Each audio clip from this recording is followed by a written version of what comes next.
stories. Investors are getting ready for an interest rate decision. Well, actually, the Bank of Canada and the Fed are going to be busy over the next week or so. But with respect to the Fed, which has not cut rates this year, there are growing expectations they are set to do so. How are investors thinking about it all? Let's get some perspective from David Sekera, he's Chief U.S. Market Strategist from Morningstar. David, nice to have you back with us. First of all, what are your expectations for the Fed next week?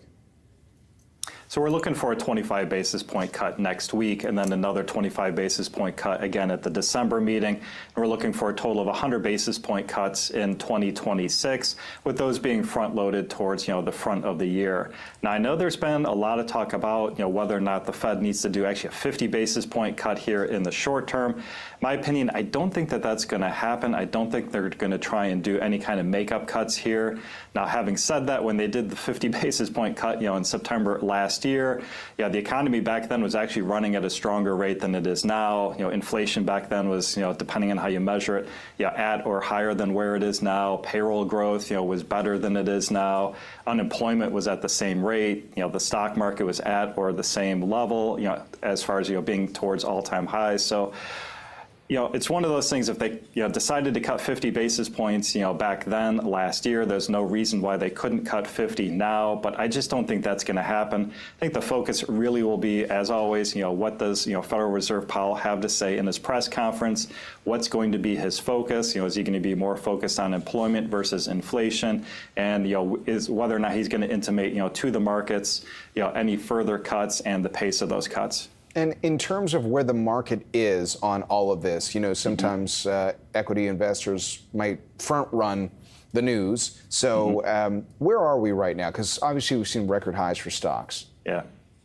So with this kind of most recent run that we've seen here in the U.S., valuations for the overall market trading a couple percent above a composite of our fair values, certainly nowhere near the point that I would say you should be underweight, U.S. equities overall in your portfolio, but does feel like we're getting a little overextended here, in the short term. In fact, earlier this week, that guidance that we saw out of Oracle kind of starting to give me some late 90s vibes as far as what's going on and what expected in artificial intelligence. Overall growth stocks getting pretty stretched here, trading at probably about a 10% premium above our composite of fair value, whereas value stocks still look attractive, trading a couple percent below. So in my mind, still looking to underweight growth overall and look for an overweight in value. But it's really small caps that are just the last bastion of undervalue that we see in the marketplace today. Small caps trading at about a 15% discount to fair value, whereas large caps and mid caps are essentially fairly valued. So we're still looking for an ongoing rotation into small caps in the months ahead. Okay, are there examples when you talk about small caps where you see some undervalued companies that actually you think are worth a closer look?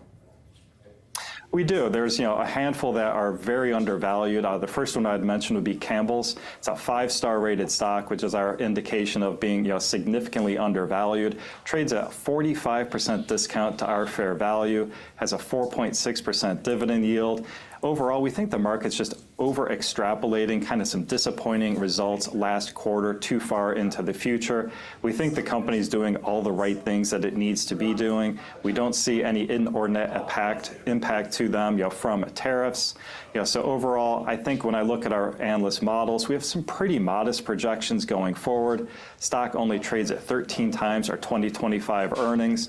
And then what we've seen in the food space, which could be a catalyst for this stock, last year we had Kellanova getting bought out by a strategic partner. Most recently, WK Kellogg announced a couple weeks ago it's getting bought out, and now Kraft Heinz, another undervalued stock, announced that it's being broken up. So I think there's increasing recognition that a lot of these food companies are very attractive here. Okay, so Campbell's is one you would be leaning into right now. Ring Central is another one. Can you tell us why? Yeah, so this is another one where it's a very high uncertainty stock. It is rated 4 stars, trades at about a 40% discount. So this is one that I think is probably going to be more apt for investors that can take a little bit more risk in your portfolio. But overall, what the company does is they're a cloud-based software to replace office phones.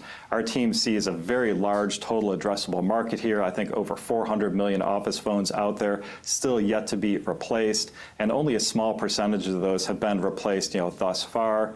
Our analyst thinks his assumptions are pretty conservative. He's only looking for 5% top-line growth on a compound annual growth rate for the next 5 years. A little bit of fixed cost leverage in there. That's going to help boost, the compound annual growth rate for earnings overall. I think we're looking for 8% over the next 5 years, but yet the stock only trades at just under 8 times earnings. Okay, now we've talked about where you see some value. I know you talked about just watching those tech companies closely because their valuations might be getting a little bit more stretched. When it comes to beyond tech, any examples of stocks that you think might be overvalued? Does anything come up onto your list? Well, a lot of the AI stocks have certainly run, too far, too fast at this point. A lot of them now moving into, 2-star and 1-star territory. And another interesting area I think investors need to be aware of is the utility sector. So the utility sector has been one of the best performing sectors this year, is actually one of the best performing sectors last year. Utility sector is now, I think, the second most overvalued sector overall. Now, historically, you would expect the utilities to do very well in an environment where the Fed is cutting rates, and as well as long-term rates coming down, which is the environment we're going into, but yet utilities actually sold off last month. So I think that's an indication that that sector overall overvalued, very few undervalued opportunities there. The only one that I would highlight that we do like in the utility sector is going to be Portland General. Small utility, trades at a 23% discount to fair value. We think the market is probably overly concerned with potential wildfire risk with that one. Trades at only 13 times earnings, whereas the rest of the utility sector is at 19 times earnings. It's interesting, just before I let you go, that if there's any shift in where we go from here, sometimes people seek the safety of names like Walmart. This cycle around, Walmart's actually had a great run the last couple of years. Yeah, Walmart is actually one of the stocks we have been highlighting as being significantly overvalued. I think it trades like somewhere in the upper 30 times earnings, way too high for an everyday low price retailer.